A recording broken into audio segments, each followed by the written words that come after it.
গতকালকে আমরা slide number 25 পর্যন্ত দেখেছিলাম। এখানে কোয়ান্টাইজেশনের যে বেসিক ডেফিনিশন গুলো সেগুলো আমরা দেখেছি। পাশাপাশি এখানে রেজলিউশন কিভাবে ক্যালকুলেট করে সেটাও দেখেছি। আর এরপরে তোমাদেরকে আমি একটা ভিডিও রিকমেন্ড করেছিলাম যে ভিডিওটা দেখিও, আমার ইউটিউব চ্যানেলে যেটা দেওয়া আছে এই অ্যানালগ টু ডিজিটাল কনভার্সন সংক্রান্ত। তো তোমরা হয়তো ওইটা দেখেছো, আর ওইটা দেখলে মোটামুটি এগুলো তোমাদের বুঝার কথা। তোমরা ওইটা দেখেছো কিনা? জি স্যার। জি স্যার। বুঝা গেছে ওইটা? জি স্যার। আচ্ছা, ভেরি গুড। এখন আমরা কোয়ান্টাইজেশন নয়েজের জন্য একটা ইকুয়েশন ডেভেলপ করব। কোয়ান্টাইজেশন নয়েজ অথবা কোয়ান্টাইজেশন এররের জন্য একটা ইকুয়েশন, সেটা হচ্ছে সাইনোসয়েডাল সিগন্যালের জন্য। যদিও আমরা সাইনোসয়েডাল সিগন্যালের জন্য ডেভেলপ করব, কিন্তু ওই ইকুয়েশনটা সব ধরনের সিগন্যালের ক্ষেত্রেই প্রযোজ্য। তো আমরা অলরেডি যে বিষয়টা জানি এখানে, যে রেজলিউশনের ক্যালকুলেশন যেটা আছে, এটা হচ্ছে dynamic range divide by number of quantization level. তো নাম্বার অফ কোয়ান্টাইজেশন লেভেল না লিখে আমরা নাম্বার অফ বিটও লিখতে পারি, two to the power B যদি বলি, এটাও আমরা দিতে পারি। এখানে বি হচ্ছে নাম্বার অফ বিট, এভাবেও লিখতে পারি। ধরো একটা একটা এডি কনভার্টার যদি 8 বিটের হয় তাহলে এটা হবে টু টু দি পাওয়ার 8, কারণ 8 বিট মানে আসলেই ওখানে 256টা কোয়ান্টাইজেশন লেভেল থাকবে। তো এই জন্য আমরা two to the power B হিসেবে এটাকে লিখতে পারি। এখন আমরা যার জন্য কোয়ান্টাইজেশন নয়েজের ইকুয়েশন ডেভেলপ করব, সেটা হচ্ছে একটা sinusoidal signal a cos omega naught t, এই ধরনের একটা সিগন্যাল। আর এটাকে যদি আমরা ডিসক্রিট টাইমে রিপ্রেজেন্ট করি, এটা কিভাবে করবে, এক্স এন অথবা এক্স এ এন টি, টির পরিবর্তে আমরা এন টি বসাবো, যেটা গত ক্লাসে আমরা দেখেছি এটা। তো এটার ইকুয়েশন বের করতে গেলে আমরা আসলে যেটা বের করব, এস এন আর, এই টার্মটা তোমরা হয়তো শুনেছো, সিগন্যাল টু নয়েজ রেশিও, এটা বের করতে হয়। সিগন্যাল টু নয়েজ রেশিও, সিগন্যালের পাওয়ার ডিভাইড বাই নয়েজের পাওয়ার, এভাবে বের করতে হয়। আর এটা এই ক্ষেত্রে আমরা এটাকে এস এন আর বলবো না, এটাকে বলবো S Q N R, signal to quantization noise ratio. কারণ আমরা এখানে যে নয়েজটা নিয়ে কাজ করবো সেটা হচ্ছে কোয়ান্টাইজেশন নয়েজ, এই জন্য এটার নাম দেওয়া হয়েছে এস কিউ এন আর। তো এই রিলেশনটা বের করার জন্য আমরা প্রথমে হচ্ছে নয়েজের এনার্জি বের করব, তারপর সিগন্যালের এনার্জি বের করব, তারপরে দুইটা রেশিওটা দেখব। তো নয়েজের এনার্জি বের করার জন্য যে কোনো সিগন্যালের যদি আমরা এনার্জি বের করতে চাই, এনার্জি বের করার ইকুয়েশন কেমন হয়? স্যার দ্বিঘাত সমীকরণ square summation of x square, যেখানে এক্স হচ্ছে সিগন্যালের অ্যামপ্লিটিউডকে সামেশন করলে যেটা পাওয়া যায় সেটাই হচ্ছে এনার্জি। ঠিক আছে, এটা ডিসক্রিট টাইম সিগন্যালের জন্য সামেশন লিখি আমরা, আর যদি সেটা কন্টিনিউয়াস টাইম সিগন্যাল হয় তখন লিখি আমরা ইন্টিগ্রেশন। এবং ইন্টিগ্রেশনটা হচ্ছে একটা টাইম পিরিয়ডে, যেহেতু এখানে এটা পিরিয়ডিক সিগন্যাল, জাস্ট একটা টাইম পিরিয়ডের জন্য আমরা এনার্জিটা বের করব। টাইম পিরিয়ডে তার এভারেজ এনার্জিটা বের করব, সেটা হয়ে যাবে পাওয়ার। সেটাকে আমরা কি বলবো, পাওয়ার। এভারেজ এনার্জিটাই তো হচ্ছে পাওয়ার।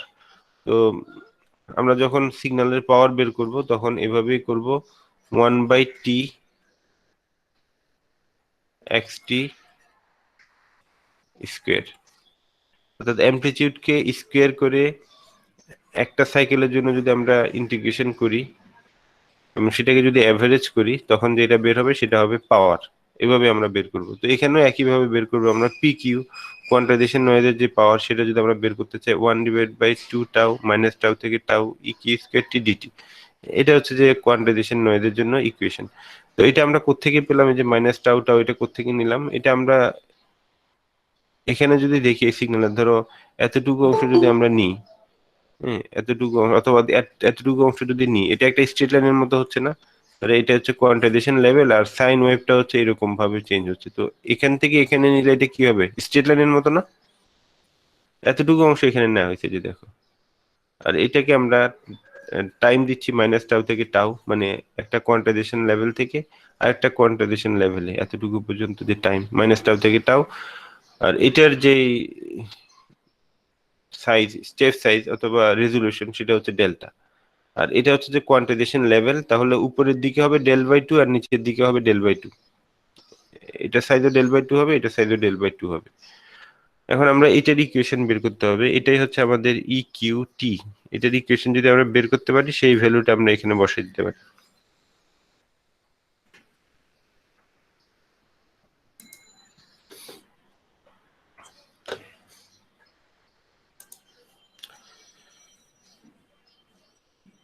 তো দেখো এটার ইকুয়েশনটা আমরা কিভাবে বের করব। এটা জাস্ট একটা straight line, y equals mx টাইপের।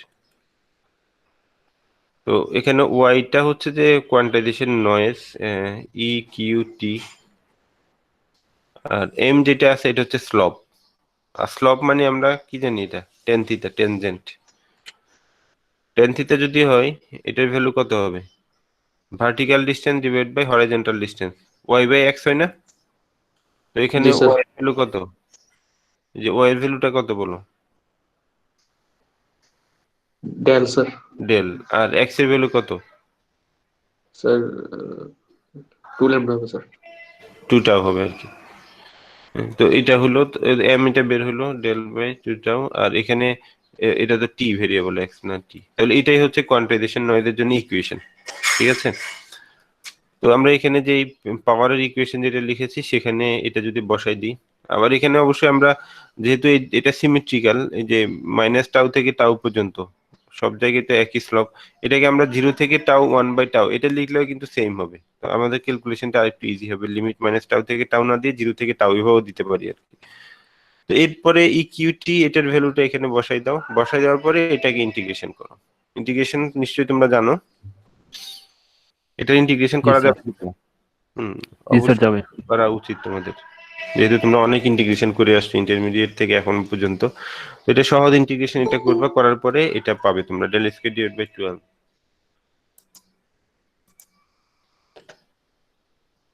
আজহারুল ইসলাম তুষার, আমি সবাইকে বলেছি যে গুগল কি বলে জি সুইট অ্যাকাউন্ট থেকে জয়েন করার জন্য, তাহলে ও জি সুইট থেকে জয়েন করলো না কেন?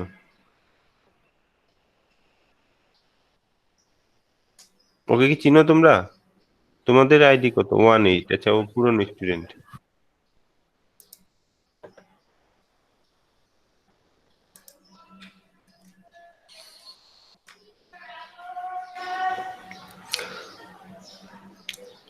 তো del²/12 ইন্টিগ্রেশন করার পর এটা পাবে। এখানে ডেলটা কি?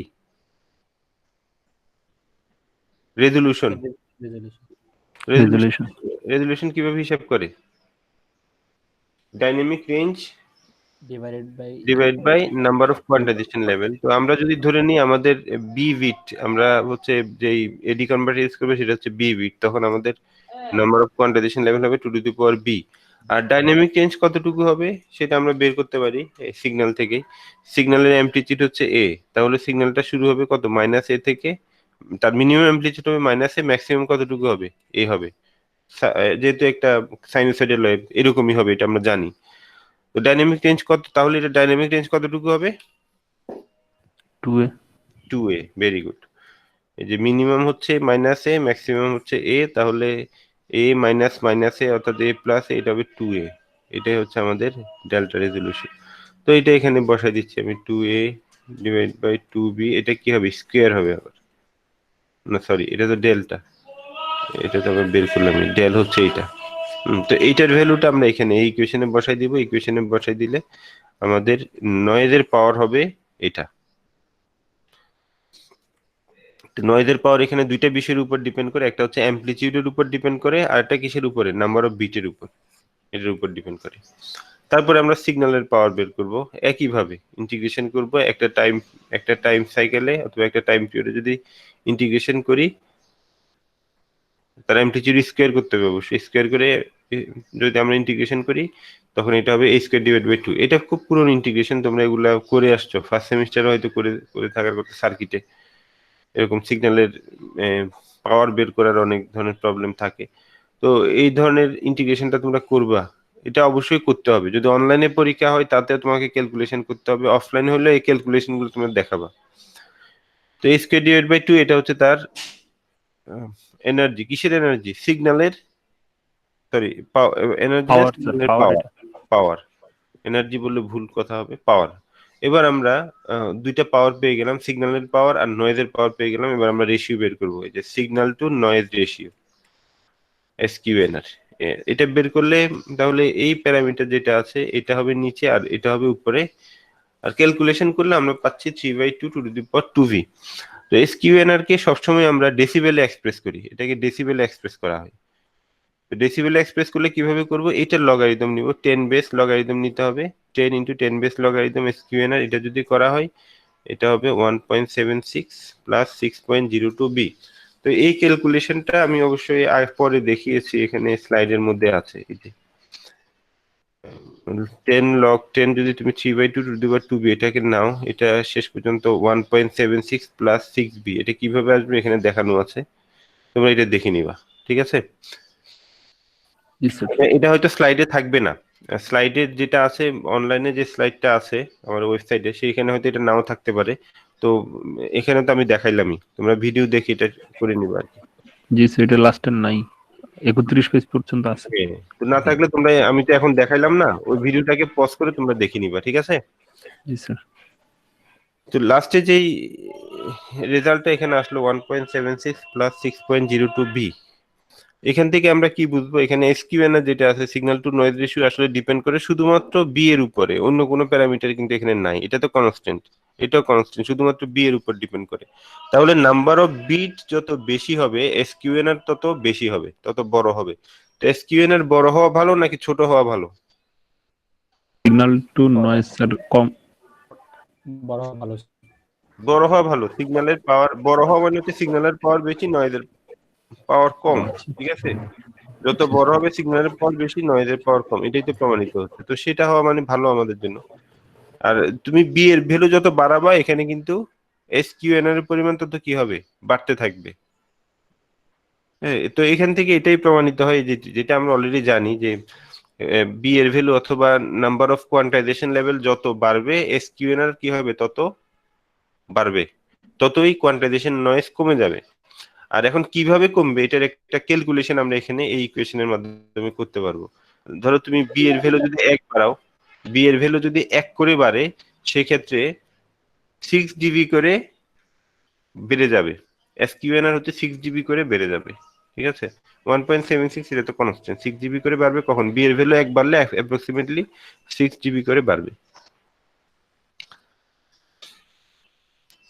তো এগুলো তোমরা একটু পড়ে নিও। এখানে এখানে আরেকটা কথা লিখেছি আমি, নরমালি যে অডিও রেকর্ড করা হয়, মিডিয়াম কোয়ালিটির যে অডিওগুলো আছে এখানে স্যাম্পলিং ফ্রিকোয়েন্সি রাখা হয় 44.1 কিলোহার্জ, 44,100 হার্জ। আর ওখানে থাকে 16 বিট রেজলিউশন, 16 বিট মানে হচ্ছে যে বিট ভ্যালু হচ্ছে 16। তো বিট ভ্যালু যদি 16 হয় এসকিউএনআর কত হবে, 96 ডিবি হবে, ঠিক আছে? আর বিট ভ্যালু যদি তুমি 10 ধরো 10 বিট এডি কনভার্টারের জন্য আমি তোমাকে প্রশ্ন করলাম 10 বিট এডি কনভার্টারের জন্য এসকিউএনআর কত ক্যালকুলেট করো, তখন তুমি কিভাবে ক্যালকুলেট করবে, জাস্ট এখানে 10 দিবা, 60 প্লাস 1 অলমোস্ট 62 হবে, অ্যারাউন্ড 62 ডিবি, ঠিক আছে? তো বুঝা গেল, এটা খুব ইম্পর্টেন্ট একটা রিলেশন কিন্তু। আর এটা আমরা সাইন ওয়েভের জন্য করলেও এটা অন্য যে কোনো সিগন্যালের জন্য আমরা বলতে পারি, অ্যাপ্রক্সিমেটলি এভাবেই হয় আর কি। প্রতি একটা বিট যদি আমরা বাড়াই ওয়ার্ড লেন্থে, ওয়ার্ড লেন্থ মানে বোঝাচ্ছে এক একটা এডি কনভার্টার কত বিটের, ধরো 8 বিট এডি কনভার্টার যদি হয় এক একটা স্যাম্পল হবে 8 বিটের, 10 বিট এডি কনভার্টার হলে এক একটা স্যাম্পল হবে 10 বিটের, ওইটাকে আমরা ওয়ার্ড লেন্থ বলি। তো ওয়ার্ড লেন্থে যদি একটা করে বিট আমরা বাড়াই দিই সেক্ষেত্রে এসকিউএনআর 6 GB করে ইমপ্রুভ হবে।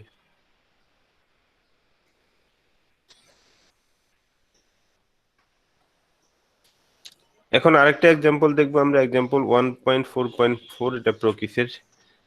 এখানে একটা সিগন্যাল দেওয়া আছে, এই সিগন্যালের দেখো 3টে ফ্রিকোয়েন্সি আছে এই সিগন্যালে, কিন্তু একটা ফ্রিকোয়েন্সি কত, এটা কত 1000 হার্জ অর্থাৎ 1 কিলো হার্জ। জি স্যার। এটা কত 3 কিলোহার্টজ, 3 কিলো হার্জ। এটা কত 6K স্যার। 6 kilo hertz. এখন এই সিগন্যাল দেওয়া আছে, এখান থেকে তোমাকে বের করতে হবে নাইকুইস্ট রেট কত, তারপরে যদি তুমি এফএস ইকুয়াল 5000 অর্থাৎ 5 কিলোহার্টজে যদি স্যাম্পলিং করো তখন এই সিগন্যালটা কেমন হবে, ডিসক্রিট টাইমে করলে কি আসবে সেটা। আবার হচ্ছে এটাকে যদি আবার অ্যানালগে কনভার্ট করা হয়, রিকনস্ট্রাক্ট করা হয়, তখন সিগন্যালটার অবস্থা কি দাঁড়াবে।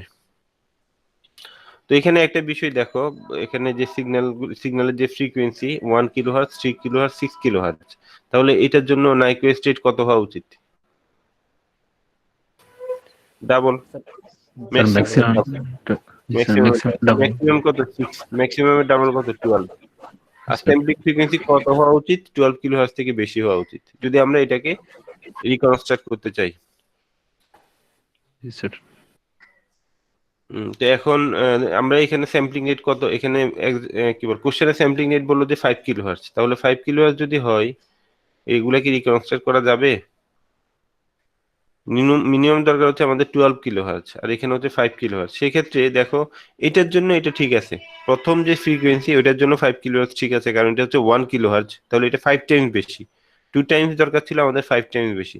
কিন্তু পরেরটা 3 কিলোহার্টজ, তাহলে 2 করে আমরা 6 কিলোহার্টজ হওয়ার উচিত এটার জন্য। তাহলে এটা আসলে আমরা পাবো না, এই ফ্রিকোয়েন্সিটা কি হবে? এলিয়েজিং হবে। এখানেও এটা আমরা, এখানেও এলিয়েজিং হবে। শুধুমাত্র এটাই হচ্ছে আনচেঞ্জ থাকবে, বাকিগুলা কিন্তু চেঞ্জ হয়ে যেতে পারে, বাদও চলে যেতে পারে। তো এটা যদি আমরা করি, এখন আমরা আগে থেকে কিন্তু জানি এগুলা কিন্তু চেঞ্জ হবে। এবার তুমি এটাকে ডিসক্রিটে লিখো। ডিসক্রিটে লিখলে আমরা কিভাবে লিখি? এফএস ডিভাইড বাই, না, F divide by FS FS into N, এভাবে লিখি। তো ওভাবে লিখো। এখানে যেহেতু কিলোহার্টজের হিসাব সহজে আমরা করতে পারি, 1 ডিভাইড বাই, এটা 1 কিলোহার্টজ ছিল, 1 ডিভাইড বাই 5 কিলোহার্টজ হচ্ছে sampling rate, 3 divide by 5, 6 divide by 5, 6 kilohertz ছিল আর 5 কিলোহার্টজ ছিল স্যাম্পলিং রেট। এভাবে যদি করো, এখানে ক্যালকুলেশন গুলো যেহেতু করাই আছে, তোমরা এগুলা ট্রিগোনোমেট্রিক ক্যালকুলেশন এগুলা করবা। এটা তো চেঞ্জ হবে না, এটা আগের মতোই থাকবে। আর যেগুলা হচ্ছে যে স্যাম্পলিং রেট আন্ডার স্যাম্পলিং, মানে নাইকুয়েস্ট রেটের থেকে কম, এগুলোর ক্ষেত্রে একটু তুমি যদি এটাকে একটু কি বলে রিঅর্ডার করো অথবা রিঅ্যারেঞ্জ করো ট্রিগোনোমেট্রিক ফর্মুলা অ্যাপ্লাই করে, হ্যাঁ, তখন তুমি দেখবা যে এখানে লাস্টে যেটা আছে এটা আর প্রথমটা আসলে সেম হয়ে গেছে। অর্থাৎ এটা হচ্ছে যে আসলে এই ফ্রিকোয়েন্সির এলিয়াস। তারপরে এখানে যেটা পাওয়া গেল, এখানে অন্য একটা ভ্যালু হয়তো আসবে। তো 3টা ফ্রিকোয়েন্সি ছিল, এখন সিগন্যালে আসলে 2টা ফ্রিকোয়েন্সি হয়ে গেল।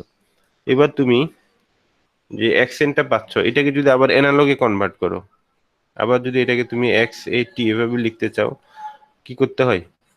আমরা যেটা জানি normalized frequency f divide by fs, ওখান থেকে f যদি পেতে চাও তুমি f এর সাথে কাকে মাল্টিপ্লাই করবে? fs কে মাল্টিপ্লাই করবে। তো এখানে নরমালাইজড ফ্রিকোয়েন্সি যেটা আছে এটার সাথে fs অর্থাৎ 5 কিলোহার্টজ যদি তুমি মাল্টিপ্লাই করো, কি দাঁড়াচ্ছে দেখো, এখানে আমরা 2টা ফ্রিকোয়েন্সি পাবো, একটা হচ্ছে 1 কিলোহার্টজ আর আরেকটা হচ্ছে 2 কিলোহার্টজ। কিন্তু আমাদের সিগন্যালে কি ছিল? 1 কিলোহার্টজ, 3 কিলোহার্টজ, 6 কিলোহার্টজ। তাহলে আমরা দেখতে পাচ্ছি যে 3 আর 6 এই দুইটা নাই। না থাকাটাই স্বাভাবিক, যেহেতু আমরা স্যাম্পলিং রেটটা কম করেছি, ফ্রিকোয়েন্সি এলিয়েজিং এর কারণে এগুলা চেঞ্জ হয়ে যাবে। তো এইভাবে আরো অনেক প্রবলেম আছে প্রকিসের বইতে, এক্সারসাইজে অনেক প্রবলেম আছে, তোমরা ওই প্রবলেমগুলো প্র্যাকটিস করে দেখতে হবে। আর প্রবলেমগুলো অনেকটা একই প্যাটার্নের প্রবলেম। এখানে সিগন্যাল দিয়ে দিবে, কোন একটা সিগন্যাল এখানে দিবে, নাইকুয়েস্ট রেট বের করতে বলবে, তারপরে হচ্ছে যে ফোল্ডিং ফ্রিকোয়েন্সি বের করতে বলবে। আরেকটা টার্ম আছে ফোল্ডিং ফ্রিকোয়েন্সি, এখানে এটা করে দেখাই। ফোল্ডিং ফ্রিকোয়েন্সি হচ্ছে এই নাইকুয়েস্ট রেটের অর্ধেক, না সরি, স্যাম্পলিং ফ্রিকোয়েন্সির অর্ধেক। হ্যাঁ, স্যাম্পলিং ফ্রিকোয়েন্সির অর্ধেক, এটাকে বলা হয় কি? Folding frequency. ফোল্ডিং ফ্রিকোয়েন্সি কেন বলা হয়? মানে কোন একটা সিগন্যালকে যদি আমরা এফএস রেটে স্যাম্পল করি, তাহলে ন্যূনতম ফোল্ডিং ফ্রিকোয়েন্সি এতটুকু ফ্রিকোয়েন্সি সিগন্যালকে আমরা রিকনস্ট্রাক্ট করতে পারবো, এর বেশি হলে করতে পারবো না। যেমন এই ক্ষেত্রে স্যাম্পলিং ফ্রিকোয়েন্সি হচ্ছে 5 কিলোহার্টজ আর ফোল্ডিং ফ্রিকোয়েন্সি কত? 2.5। তাহলে আমরা বলতে পারি 2.5 পর্যন্ত যদি কোনো ফ্রিকোয়েন্সি সিগন্যালে থাকে, তাহলে সেটাকে আমরা ডিসক্রিট টাইম সিগন্যালে পাবো, অথবা ডিসক্রিট টাইম সিগন্যালকে রিকনস্ট্রাক্ট করলে আবার এই সিগন্যালটা অ্যানালগ সিগন্যালে থাকবে। আর যদি এটার থেকে বেশি হয় তাহলে সেটা থাকবে না। এটাকে ফোল্ডিং ফ্রিকোয়েন্সি বলে। তাহলে ফোল্ডিং ফ্রিকোয়েন্সি বের করতে বলা হতে পারে। তারপর হচ্ছে যে একটা নির্দিষ্ট রেটে স্যাম্পলিং করলে ওইটার ডিসক্রিট টাইম এক্সপ্রেশনটা কেমন হবে, আবার সেটাকে রিকনস্ট্রাক্ট করলে ওখানে কি কি ফ্রিকোয়েন্সি থাকবে, এই প্রশ্নগুলো রিপিটেডলি হবে। অথবা তোমাকে রেজুলেশন ক্যালকুলেশন করতে বলা হতে পারে। রেজুলেশন যেমন ধরো এটার ক্ষেত্রে যদি বলি আমি 10 বিট এডি কনভার্টার দিয়ে এটাকে আমি ডিজিটালে কনভার্ট করব, তাহলে এটা রেজুলেশন কত হবে বের করা যাবে?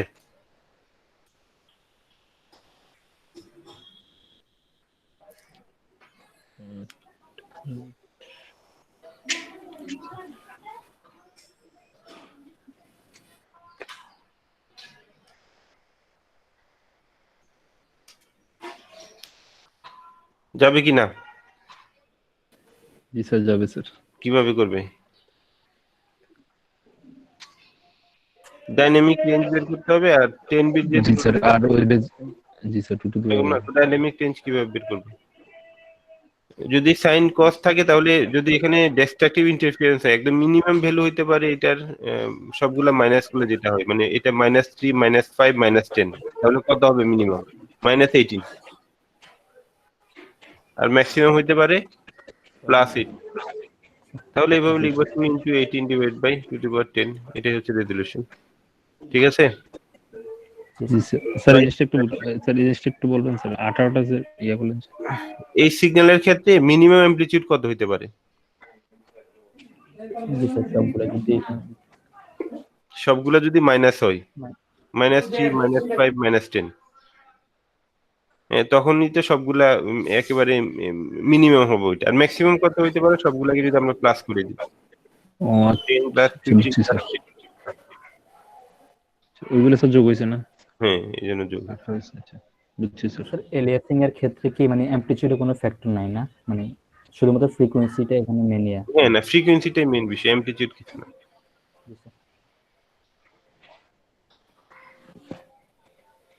আর আমরা যে কোনো সিগন্যালকেই বলি এটা হচ্ছে যে অনেকগুলা ফ্রিকোয়েন্সি সামেশন, মানে অনেকগুলা সাইনোসয়েডাল সিগন্যালের সামেশন হচ্ছে একটা। এখন এখান থেকে যদি তুমি কিছু বাদ দিয়ে দাও, সিগন্যালের কিন্তু আগের মতো, তুমি যদি টাইম ডোমেনে এটাকে ড্র করো এটা আগের মতো থাকবে না।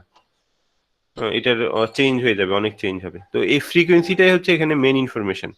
কারণ যেহেতু অনেকগুলা ফ্রিকোয়েন্সি সামেশন করে যে কোনো ধরনের সিগন্যাল আমরা জেনারেট করতে পারি, সেটা তুমি যে কোনো রিয়েল টাইম সিগন্যাল বলো, আমার ভয়েস সিগন্যাল যেটা আছে সেখানে অনেকগুলো ফ্রিকোয়েন্সি আছে। অনেকগুলো ফ্রিকোয়েন্সি সামেশন হিসেবে এই সিগন্যালটা আমরা শুনি, অথবা এই সিগন্যালটা যখন টাইম ডোমেনে দেখানো হয় তখন ওই ফ্রিকোয়েন্সি সামেশন হিসেবে ইনফরমেশন গুলো ওখানে থাকে। এখন কোনো ফ্রিকোয়েন্সি যদি এখান থেকে চলে যায় তাহলে সিগন্যালটা টাইম ডোমেনেও কিন্তু আগের মতো দেখাবে না। ঠিক আছে? তার মানে অনেক ইনফরমেশন আমরা মিস করলাম।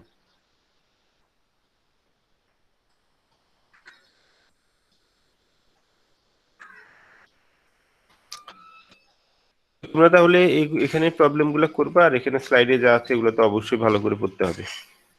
এতটুকুই ছিল আমাদের সেগমেন্ট 1। সেগমেন্ট 1টা আমাদের শেষ হয়ে গেল।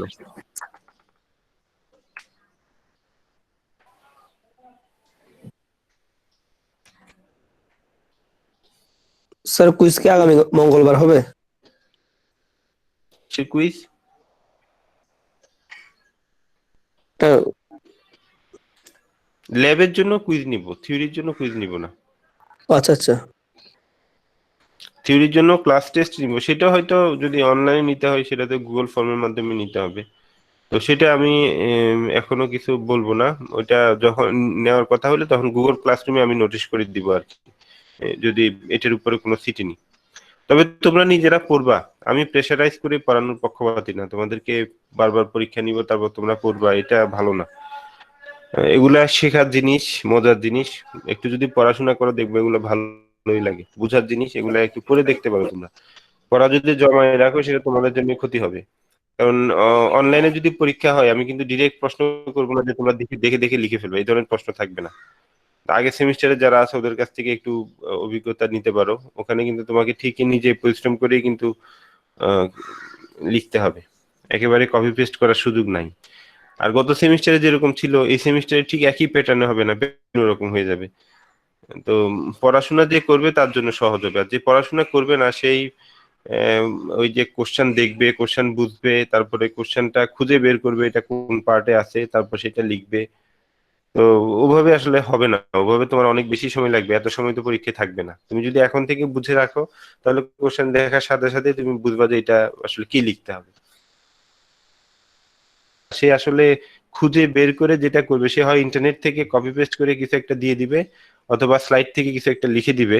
তো ওইটা লিখলে আসলে নাম্বার পাওয়া যাবে না। লিখলেই যে নাম্বার পাওয়া যায় এই চিন্তা, এইরকম চিন্তা করার কোনো সুযোগ নেই। তোমাকে সঠিক লিখতে হবে, যে কোশ্চেন আছে অ্যাপ্রোপ্রিয়েট আনসার দিলেই তারপর নাম্বার পাবে আর কি। তো আমি বলবো তোমরা এগুলো ভালো করে পড়ো, ভালো করে পড়লে তোমাদের বেসিক ক্লিয়ার হবে, তখন তুমি যে কোনো প্রশ্ন করলে সেটার আনসার দিতে পারবা।